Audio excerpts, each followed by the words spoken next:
Overlord, volumen 0, capítulo 12. Siniestro. Habían entrado en el cuarto piso y ahora estaban en el quinto piso, la tundra helada. Las habitaciones anteriores habían sido divertidas e interesantes, pero en última instancia no habían sido verdaderos desafíos. Tal vez fue por el hecho de que casi todos los cops y NPCs guardianes esperados estaban actualmente ausentes o porque eran demasiado poderosos para que cualquiera de las trampas los afectara. Las trampas seguían siendo molestas. Lo que parecía funcionar como estaba previsto. En la última hora, habían estado trabajando en un encuentro particularmente interesante en la última planta. El resultado final fue que sus cuerpos se habían empapado completamente de agua. A Momonga no le importaba que su ropa estuviera empapada y goteando, pero Ulbert aún tenía pelo en el cuerpo. ¿Realmente hace tanto frío?, dijo Momonga, mirando a Ulbert. Su aliento se exhaló en breves estallidos. Solo un poco. Nada que no se pueda resolver con esto, dijo Ulbert e iluminó una antorcha. Momonga se dio cuenta del error un segundo después. No, espera, hay una trampa. La trampa se disparó. La Reina de la Noche no reclamó formalmente los territorios que rodeaban su capital. Las antiguas ciudades periféricas del imperio quedaron abandonadas para convertirse en literalmente pueblos fantasmas, pero la reina no ejerció su influencia sobre esos lugares. Además, ella no hizo ningún movimiento para expandirse aún más desde que el viejo imperio se había convertido en polvo y por eso las otras naciones bestias consideraban que las viejas fronteras de Baharut eran también las de la Reina de la Noche, y así lo respetaban sin necesidad de un tratado. Hipotéticamente uno podría sobrepasar los límites y pasar la frontera si uno fuera lo suficientemente valiente. Algunos incluso pensaban que uno podía organizar ejércitos y acelerarlos directamente para asediar la capital, pero eso era solo un pensamiento de fantasía. Bloodfallen se había ganado su reputación en las montañas de cadáveres que había dejado a su paso. Si había un lugar que pertenecía verdaderamente a la Reina de la Noche y que ella se tomaba la molestia de imponer, era su lado de las llanuras de Katse, un área masiva que se extendía al oeste de su capital. Era una zona impregnada de asquerosas energías negativas, tan grande que los no muertos podían formarse naturalmente a partir de su miasma. Había sido en este lugar donde se había ganado la batalla final. Después, la Reina de la Noche y Haldabaoth se reunieron en los campos de matanza y particionaron la tierra, comenzando con esta misma llanura. Una cuarta parte de ella, al lado del reino, era de Haldabaoth, y el resto quedó en manos de Bloodfallen. Archie recordó ese día. Ella había estado en esta misma llanura, perteneciendo a ese grupo de antiguos trabajadores que habían tomado la espada para luchar por el imperio. En aquella época había habido una meta más elevada, luchar por la humanidad. Sus hermanas también habían estado en el ejército, acólitos en el templo. Todos habían sido capturados al final de aquel fatídico día, cuando murió la esperanza. Llevó a sus tropas a las llanuras, esquivando una sola barricada donde una dama vampiro y sus esclavos indagaban sobre su propósito. Curiosamente, la criatura le había dado algunos consejos sobre la misión actual de Archie. Dónde salir de las llanuras, cuánto tiempo seguiría el sendero, con la cordillera de Acerlisia como guía y cómo no ser emboscada en el camino a la encrucijada. Mucha suerte para ti, esclava, dijo la vampiresa en la despedida. Asegúrate de dejar las llanuras antes del anochecer, hay un resurgimiento planeado cerca de ese barco fantasma naufragado por el que pasarás. Si sigues ahí, esas tropas podrían quedar atrapadas en él. Hace cosas extrañas a su mente y no querría pasar por el resto de su misión sola. Se preguntó por qué el vampiro había sido tan útil. La mayoría de los no muertos más fuertes que había conocido la habían tratado como un juguete reanimado por los caprichos del maestro. Tendré eso en mente, murmuró, apretando más fuerte su bastón. Entonces, en un susurro casi inaudito, dijo, gracias. El progreso se disparó, incluso en la capital demoníaca. La ciudad siempre se actualizaba. Estructuras derribadas o alzadas, caminos pavimentados o excavados, canales y catacumbas excavadas o derrumbadas. Situadas justo fuera de las murallas de la ciudad, las grandes canteras y los talleres de la ciudad se movían a espaldas de los esclavos humanos libres y eficientes. El sistema era simple. Algunas otras ciudades del reino fueron responsables de la crianza y formación de este versátil ganado. Más aún con los últimos que con los dos primeros. Los hijos mayores nacidos después de la fundación del reino demoníaco eran todavía jóvenes. Por ahora, se especializaron en descomponer ganado desafiante y poco dispuesto en productos suficientemente sérviles. Grandes grupos de granjas y campamentos salpicaron estos asentamientos. A cambio de enviar sus productos al resto, adquirieron grano y otros bienes importantes de las otras ciudades, junto con el apoyo, autoridad y artesanía de la capital. El ciclo de devanado generó ciudadanos y aventureros felices, así como legiones de soldados dispuestos a vadear las primeras líneas contra los insidiosos ejércitos de la reina nocturna. Los campos de la capital no eran tan inhumanos, hablando relativamente. Los humanos eran artesanos que necesitaban moldear el acero o dar forma a la piedra. Pero incluso con sus habilidades en artesanía, podían ser sacrificados para los sacrificios diarios en la terraza y todavía estaban al mismo nivel que la suciedad en comparación con los verdaderos ciudadanos del reino. Y su número todavía necesitaba ser regulado. Los administradores bajo Jaldabaoth rápidamente se dieron cuenta de que el período promedio requerido antes de que un ser humano pudiera ser utilizado como bien mueble era de aproximadamente 8 años. 9 meses para la gestación y por lo menos 7 para el trabajo de parto. Era ineficaz esperar más y la investigación sobre el uso de la magia para forzar el crecimiento corporal aún estaba en sus comienzos. De hecho, la reina nocturna los obligó a golpearlos con mano de obra barata. Cualquiera de sus muertos vivientes que no fueran enviados a luchar se duplicó como mano de obra. Pero tampoco había necesidad de que la reina diera una apariencia de vida a sus ciudadanos, por lo que la comparación era discutible. Aumentar esta falla en el programa con la labor de los verdaderos ciudadanos era impensable, por lo que se impuso un régimen establecido de cría humana. Señor Klim, por allí.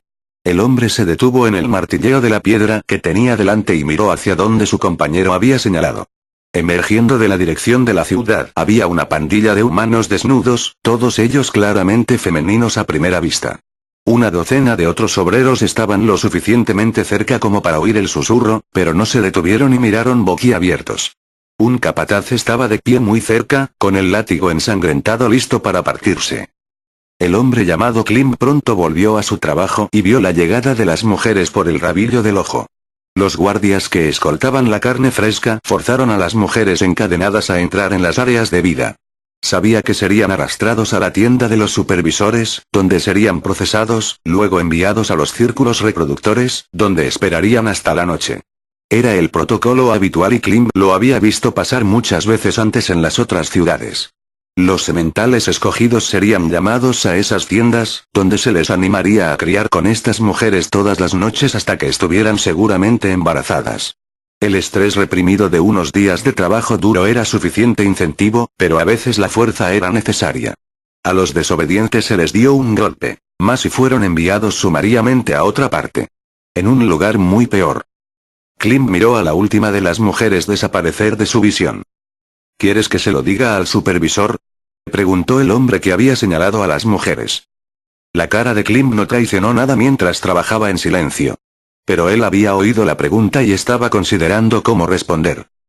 Pasar el tiempo suficiente en estos campamentos e incluso el ganado encontraría maneras de subvertir a sus amos, aunque solo sea en pequeñas formas.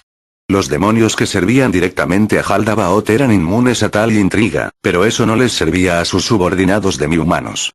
Estos otros guardias y supervisores tenían necesidades propias, pequeñas pepitas de lujuria y codicia que podrían ser aprovechadas a su favor. Prometedles cosas tales como un tiempo privado con uno de los esclavos o un pedazo de piedra preciosa robada de las fundiciones, y podrían mirar hacia otro lado durante ciertos momentos o divulgar las listas de guardias que se acercan o adquirir ciertas herramientas prohibidas para que los seres humanos las lleven. El sistema no era infalible y habían habido unos cuantos arrestos y traiciones en los que los demoníacos supervisores purgaron sin piedad campamentos enteros por sospecha de sedición. Pero una vez que uno había sobrevivido lo suficiente en estos campos, se hizo casi instintivo al ver a un compañero esclavo que estaba destinado a traicionarte a cambio de cierta indulgencia o a un guardia que intentaba ganar gloria exponiendo la sedición. Había que confiar en ese sentido de peligro, que se había perfeccionado hasta llegar a un borde agudo bajo el latigazo del supervisor. Klim tenía un arreglo con cierto supervisor, que podía asignar un semental a cualquier tienda de campaña femenina. Klim había preparado esto para él y los otros hombres. Trabajaban más en la cantera y estaban más interesados en descubrir metales raros para cubrir el monedero del supervisor. Naturalmente, el supervisor pensó que el grupo de Klim solo intentaba cumplir con sus deseos lascivos, una noción que Klim no trató de corregir. Sí. Necesitan más miembros. Klimb estaba a toda altura, ostensiblemente para estirar su espalda por un momento. En ese mismo momento, asintió con la cabeza a otros 3 hombres que se dirigían a otra área, donde podían transmitir un mensaje. Klimb les dio las señales, que los 3 reconocieron con un guiño de cabeza. Los hombres alertarían a las pocas mujeres asignadas a los círculos reproductores. Estas mujeres rápidamente se harían un inventario de las mujeres recién llegadas, encontrando a las pocas que podrían ser útiles. Su líder era una mujer llamada Ilma, que había sido una cortesana del viejo reino y tenía mucha experiencia en investigar a una persona rápidamente. Ilma compilaba una lista de candidatos, los colocaba en código según las tiendas de campaña que cada chica tenía asignada y luego los pasaba al final del día de vuelta al grupo de Klimb. Luego alertarían al capataz, quien después del pago asignaría cada tienda a cada persona del grupo de Klimb, incluido el mismo Klimb. Klimb era consciente de que cualquiera de los escalones era arriesgado. La traición era una certeza muy alta. Klimb o sus hombres venían a la tienda y en vez de una mujer asustada, encontraban a un vigilante sediento de sangre. O el grupo de Ilma se rompería bajo presión y más tarde esa noche la gente de Klimb se quedaría sin nada que decir. Conocía los riesgos, pero estaba dispuesto a seguir adelante de todos modos. Poco a poco, pero con seguridad, como la enorme piedra que tenía ante él, se revelaría el pequeño semblante de esperanza. Y hasta ese momento, se aseguraría de que su débil promesa permaneciera en su corazón. Mierda, señor, por ahí. Klimb miró, de hecho, era más preciso que todos los esclavos cercanos miraran, ya que veían algo que cualquier humano solo vería una vez en sus miserables vidas, si tuvieran la suerte de vivir tanto tiempo. El rey demonio, en carne y hueso. Una oleada de alguna emoción extranjera pasó por Klimb. Sus rodillas temblaron, sus puños apretados tan fuertemente que sus uñas salieron sangre y rechinó sus dientes. Había visto al rey demonio personalmente varias veces antes y cada vez que pasó, su presencia anunciaba algún tipo de condena. La criatura siempre llevaba una especie de máscara grotesca, llevando a muchos a preguntarse qué clase de rasgos horribles necesitaban esconderse. Estaba flanqueado por varios grandes demonios alados, todos ellos absolutamente leales a él. Pero nadie intentaría asesinar al rey demonio. Klimb había visto personalmente cómo se había batido en duelo con el humano más fuerte que jamás había conocido. ¿Qué demonios está haciendo aquí? Klimb murmuró. Era un testamento a la repentina e impresionante apariencia del rey demonio que incluso los supervisores se unieron a sus esclavos en la mirada embobada. Era tan inusual que el propio líder se presentara personalmente en un lugar como este. Tarde o temprano, se dieron cuenta de que la atención de Haldabaoth se volvía hacia ellos. Incluso Klimb rápidamente agachó la cabeza y le hizo parecer que estaba ocupado. Su corazón se estremeció rápidamente en su pecho. Si alguien hacía algo malo aquí, solo necesitaría una palabra de Haldabaoth para purgar todo el campamento. Después de unos momentos tensos de trabajo ocioso, gritó un capataz. Al frente. Las órdenes arraigadas hacían que sus cuerpos se movieran casi automáticamente, ya que cada trabajador dejaba caer lo que estaba haciendo para hacer una loca carrera hacia el área central de la zona de trabajo, donde Haldabaoth esperaba. No necesitaban que se les dijera que formaran filas de líneas debidamente formadas, lado a lado. Tampoco necesitaban que se les recordara que fueran respetuosos y mantuvieran la cabeza agachada ante un superior claro, en este caso el rey demonio era la máxima autoridad con la que probablemente se encontrarían. Klimb estaba entre una muchedumbre de gente desaliñada, sin lavar, harapienta, llena de polvo, con las palmas insensibles y sangrando, sudor manchando cada centímetro de sus cuerpos. Algunos de los vigilantes que vigilaban levantaron la nariz ante el hedor combinado. Después de que los capataces saludaron a su señor, el rey demonio se adelantó y sus manos se agarraron a su espalda. Klimb podía sentir la mirada penetrante desde dentro de la máscara barrer su número. Necesito a los que quieran y puedan ayudarnos en una gran tarea. ¿Hay algunos entre ustedes lo suficientemente valientes o previsores como para ser voluntarios ahora? Después de un largo momento en que los humanos no dijeron nada, los supervisores de los alrededores comenzaron a gritar. Oye, responde al señor, escoria inútil. Serán 100 latigazos cada uno si no hablas. El rey levantó su mano, lo que los silenció. Vamos, dijo. Esta es una rara oportunidad para aquellos como ustedes de ascender. De hecho, recompensaremos a aquellos que se ofrezcan generosamente. La ascensión no será el menor de los frutos de nuestra gratitud. Así es nuestra misericordia y generosidad. Todavía no ha hablado nadie. Muy bien, dijo el rey. Esa es tu elección, aunque sea muy mal elegida. Lamentablemente, nos vemos obligados a hacer esto. Arrodillaros. Esta sensación. Klim crujió sus dientes, como una tremenda fuerza, mucho más pesada que cualquier cosa que pudiera cargar sobre sus hombros, comenzó a pesar todo su cuerpo. Era familiar, ya que lo había experimentado de primera mano varias veces antes. Era la suprema habilidad del rey demonio, que podía reducir la voluntad de los más grandes guerreros a escombros tan dispersos. Fue esta compulsión la que le había dejado de mirar impotente ese miserable día, mientras el mundo se hacía polvo ante sus ojos. A su alrededor, todos los demás esclavos también estaban de rodillas. Resistió con fuerza, intentando luchar contra la presión en su mente. Respiró una vez, dos veces, sus manos apretadas, las uñas clavadas en las polvorientas palmas hasta que la sangre fluía. Con un esfuerzo poderoso, forzó su cabeza a inclinarse hacia arriba, a mirar hacia arriba, para al menos mostrarle al rey que no todos habían sido acobardados por su conquista. ¡Oh mierda! Se dio cuenta demasiado tarde. Eso probablemente había sido lo que el rey había estado buscando. Mientras pensaba eso, la intensa presión se desvaneció y el rey demonio le señaló directamente. Ese. Miró fijamente, con los ojos muy abiertos, sin atreverse siquiera a encontrar los ojos compasivos de la gente que estaba a su lado, mientras asintió con la cabeza y se puso en pie. El rey señaló a varias otras personas, algunas de las cuales reconoció como sus compatriotas. Se le cayó el corazón a Klim. ¿Había sido descubierta su pequeña célula después de todo? Aquí tienes. Vamos, no te entretengas. Le gruñó el supervisor más cercano. Klim y las demás personas escogidas se acercaron a él. Gritó otro capataz, una señal a los otros esclavos que no habían sido escogidos para volver al trabajo. Klim no podía evitar mirar a su alrededor con nerviosismo.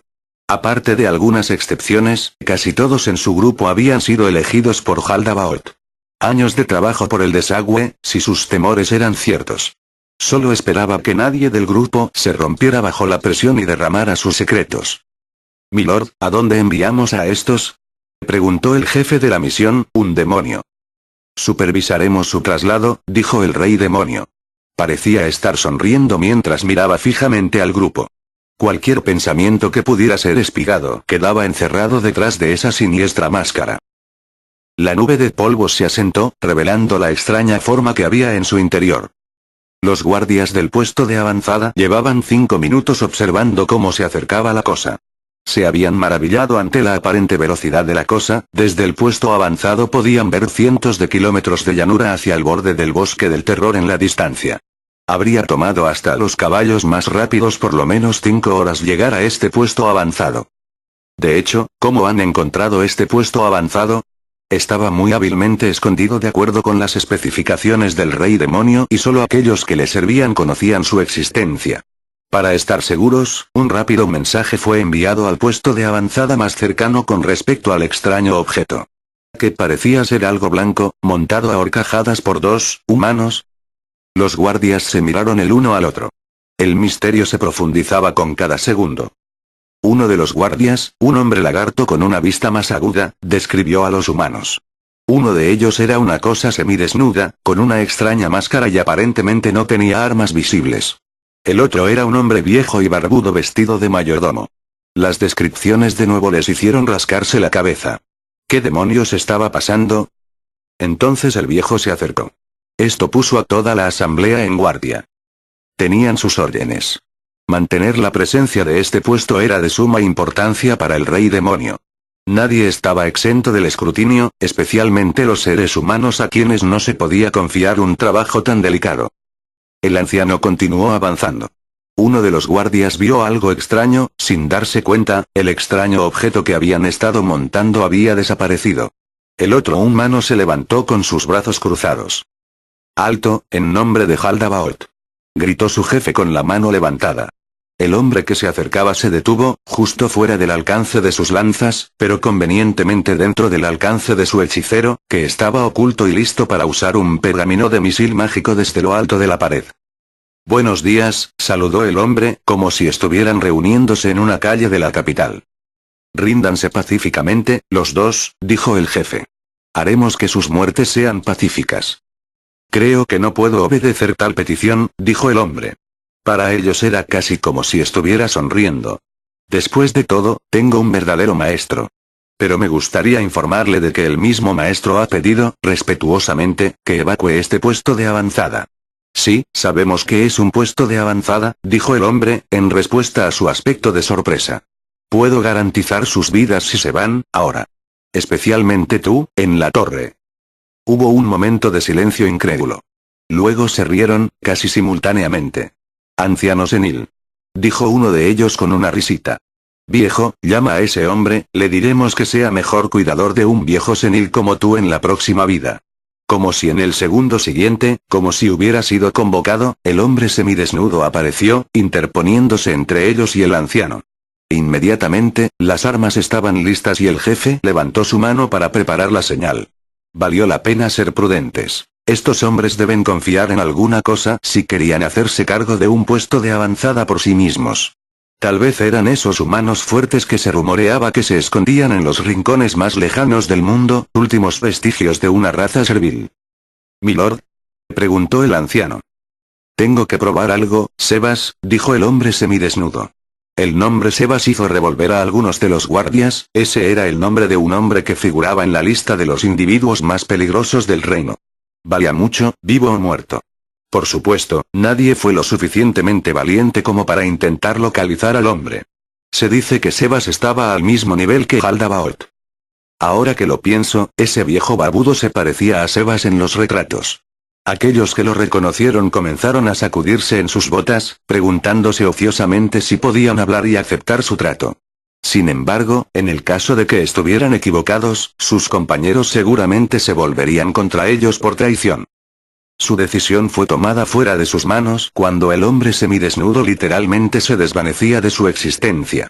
Por un momento, hubo un silencio completo y estremecido. Y entonces, oscuridad. Los demi-humanos yacían en un montón. Sobre la pared, el hechicero yacía contra la pared con un chichón que lentamente se formaba en la parte posterior de su cabeza. ¿Los noqueó, milord? Preguntó Sebas. Tenía que ver si podía, dijo Touchme. Los miró hacia abajo. Ninguna criatura había sido asesinada, lo cual fue un resultado aceptable. Había decidido visitar uno de esos puestos de avanzada de monitoreo de los que Sebas les había hablado. Estos supuestamente interceptados hechizos mensaje por toda la Tierra. Tenía las características de una red de vigilancia rudimentaria, con la que Touchme estaba familiarizado. El problema era que ahora estaba efectivamente en el extremo receptor de la vigilancia. Sebas conocía la ubicación de un puesto de avanzada, tras haberla explorado varias veces durante sus viajes solitarios. Estaba lo suficientemente cerca del bosque del terror como para que pudieran sumergirse en un desvío. A lo largo del camino, había decidido guardar gran parte de su equipo en su inventario, incluso el artículo Sul de Momonga. Estaba tan desnudo como su disfraz. Se había demostrado que incluso un solo puñetazo mataría al habitante medio de este mundo. Tales habían sido los sistemas de ese mundo de juego traducidos a esta nueva realidad. Necesitaba contenerse, concentrarse en repartir toques de amor para no matar accidentalmente a nadie. Y acababa de funcionar. Incluso sin equipo, había podido moverse con rapidez, acercándose a cada uno de los demi-humanos como si fueran estatuas y luego haciendo un ligero cosquilleo, solo un pequeño chasquido de la punta más delgada de su dedo, en la parte posterior de sus cabezas. Todos habían quedado inconscientes antes de poder reaccionar y nadie había muerto. La decisión de usar la punta del meñique había sido espontánea. Se estremeció al pensar lo que el dedo entero podría haber hecho. «Sebas, ¿hay alguien aquí de Nazarick?», dijo Touchme. Sebas agitó su cabeza en negación. Touchme volvió a mirar hacia las criaturas caídas, y luego asintió hacia sí mismo y se adentró más profundamente en el puesto avanzado. Aunque servían a la influencia insidiosa que tanto había retorcido al mundo, no podía simplemente juzgar a unos pocos soldados. Para él, eran solo gruñidos al azar, haciendo su trabajo. No les echaría la culpa de eso, no hasta que empezaran a hacer algo como matar ante sus ojos. Dentro de una de las pequeñas cabañas de madera, el técnico de escritorio estaba caído sobre la mesa. Ella había sido la última en ser incapacitada. Sebas la movió hacia un lado mientras Touch me miraba por encima de los instrumentos y documentos que estaban encima. No podía leer las galimatías en los papeles y Sebas no podía leerlo también. Pero el mayordomo recomendó usar un extraño instrumento redondo. Aparentemente eran de diseño enano y habían sido adornados con encantos que le permitirían traducir en tiempo real. Touch me interrumpió suavemente al mayordomo para preguntarle si sabía cómo manejar esta cosa. Lamentablemente, no lo sé. Touch me estaba ligeramente decepcionado. Había habido un plan para subvertir el puesto de avanzada para su propio propósito, usando pergaminos charm, o con la ayuda de Chagama-san, pero esa posibilidad había desaparecido. Al percibir su incomodidad, Sebas continuó. Pero podríamos llevarlos al grupo que vamos a conocer. Tal vez alguien en su número lo sepa. La encrucijada estaba justo delante. Habían hecho su mejor tiempo viniendo hasta aquí y ahora estaba casi al atardecer. Cada presagio que encontró solo le mostraba un futuro terrible y no había indicios de una fortuna contraequilibradora, incluso el destello de una lectura esperanzadora la habría animado. Bueno, no había tiempo para reflexionar sobre eso ahora. Estaban aquí. Los cuernos de sangre preparados para el combate. Bluebird desenvainó sus armas, Squifferad estaba listo con sus habilidades sensoriales y Groot preparó un hechizo protector que desviaría al menos un ataque sorpresa. El humano sacó un par de dagas de su pecho. Squifferad, dijo. Nada, dijo después de unos segundos. Eso fue bueno y malo. Eso significaba que no había enemigos cerca de ellos. Eso también significaba que tampoco había amistosos. Algo le había pasado a la guarnición de este lado de la encrucijada. Al menos una de las sospechas de los magistrados había acabado siendo cierta. Siempre estaban preparados para todo, incluso para un ejército. Pero esta vez le había dicho a los cuernos de sangre que se preparasen específicamente para una pelea de retirada. Los presagios estaban tan desesperanzadamente apilados en su contra que era casi una blasfemia ignorar las señales del destino de la madrina y continuar. Pero al menos podrían ser prudentes en algunas cosas. El camino era demasiado obvio, por lo que eligieron una ruta diferente a través del bosque. Bluebird lideró el frente, confiado pero vigilante, listo para proteger a sus camaradas con su enorme cuerpo. Squifferad se alejó hacia un lado, ya un susurro de sombra entre los árboles. Aunque no les gustó, hicieron que la formación colocara al ser humano en el medio de la parte trasera, flanqueado por Groot y ella misma. Les importaba un culo de rata, la humana ascendida o no, pero era una misión y tenían que parecer profesionales, aunque acabaran abandonando al humano más tarde. Si no hubiera sabido de la naturaleza del bosque del terror, se habría sentido impresionada por la inmensa quietud del lugar. Los árboles estaban espeluznantemente silenciosos, desprovistos de cualquier zumbido y balido animal. A la luz del sol, los árboles parecían casi un contingente de centinelas, para siempre plantados en este lugar. Los pesados pasos de casco de Bluebird habrían hecho eco en el silencio, si no hubiera sido por el hechizo que usaban para amortiguar su acercamiento. Allí. Incluso ella lo sintió. Un cambio en el aire. Sus instintos, afinados por años en los campos manchados de sangre, el equipo de aventureros sintió el peligro como si los mirara fijamente a la cara. Bluebird se tensó, preparado para un ataque repentino. Incluso la humana lo sintió, mientras doblaba su cuerpo, lista para la primavera. Miró a su alrededor. No podía ver nada, pero la presencia más débil estaba definitivamente allí. Si intentaba esconderse así, entonces definitivamente no era amistoso. Miró a Squifferad, cuyo sombrío cuadro ahora avanzaba sigilosamente a través de la maleza, en un intento por explorar esta invisible amenaza. Se preguntó si se trataba de un nuevo tipo de no muerto nacido de la pesadilla de la reina de la noche. Había rumores de que tales criaturas eran habitualmente vistas por todo el país. Se decía que cada uno de ellos era completamente indetectable, incluso por los magos más fuertes y que eran espantosas briznas, impermeables al acero mortal. Sea lo que fuere que este enemigo invisible fuera, parecía haberlos visto definitivamente. Miró a su alrededor salvajemente, maldiciéndose en su posición actual. El peligro acechaba desde detrás de cada uno de estos malditos árboles. Golpeó el hombro de Groot y este entendió su intención sin necesidad de que se lo dijeran. Groot dispararía un fuerte y brillante hechizo en una dirección y esperanzadamente distraería al enemigo lo suficiente como para que lo vieran. A ella le recordaba uno de los adagios de los 41, aunque no podía recordar exactamente qué dios lo había dicho. Lanza un puñetazo para comenzar la lucha, no sonaba a sabiduría divina, pero en este caso realmente se aplicó. Ahora, si solo Un húmedo y asfixiante sonido irrumpió en sus pensamientos y se dio cuenta de que la parte delantera del cuerpo de Groot estaba ahora llena de una docena de flechas. Todos miraron fijamente durante un momento, sorprendidos, hasta que los ojos de Groot se convirtieron en ranuras lechosas y se desplomó con su último hechizo muerto en su garganta. Se tiró al suelo sobre Groot y ya estaba tejiendo un rápido hechizo para comprobar si su vida podía ser restaurada. «Hermano», rugió Blueberg, volviéndose. Antes de que ella pudiera gritar una advertencia, Blueberg se detuvo, como un pez que salía del agua. Tosió poderosamente, un rocío de sangre saliendo de su boca. El poderoso pilar de acero de los cuernos ensangrentados cayó, cayendo como un árbol podrido. Podía ver las flechas atascadas en el cuerpo de su camarada, precisamente golpeando huecos en su armadura donde su piel estaba expuesta. Sngüiferat se burló de él, señalando cómo podía clavar una daga.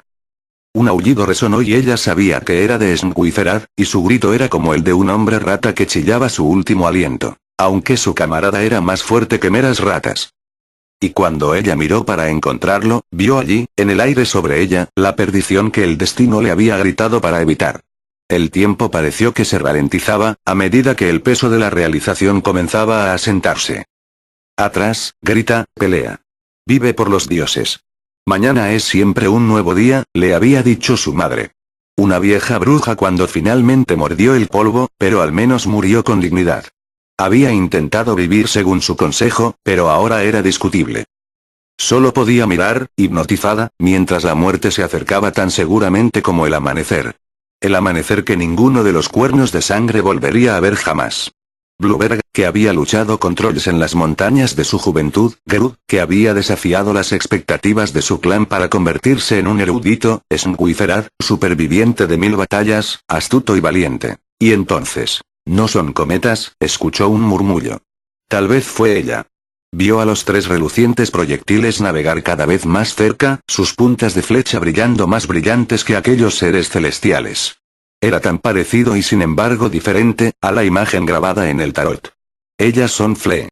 Omi y Irdaya», dijo Clementine, cuando murió el último de los cuernos de sangre. «Aprendan a esquivar, cabrones».